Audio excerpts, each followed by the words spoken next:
নমস্কার, জয়ের হেসেলে আপনাদের স্বাগত।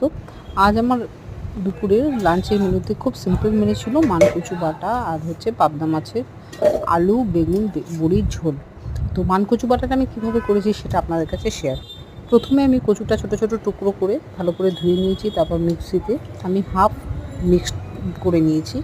এরপর ছাঁকনিতে খুব ভালো করে ধুয়ে নিয়েছি যতক্ষণ পর্যন্ত কচুর যে সাদা জলটা বেরিয়ে পরিষ্কার জল বের হচ্ছে ততক্ষণ। তারপর আবার মিক্সিতে ওটা নিয়ে নিয়েছি।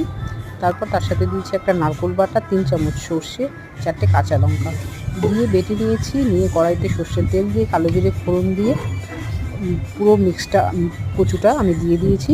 তার সঙ্গে দিয়েছি পরিমাণ মতো নুন।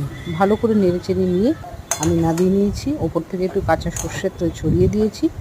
তারপর গরম গরম ভাতের সাথে পরিবেশন করেছি। রেসিপিটা কেমন লাগলো অবশ্যই জানাবেন। ভালো থাকবেন, ধন্যবাদ।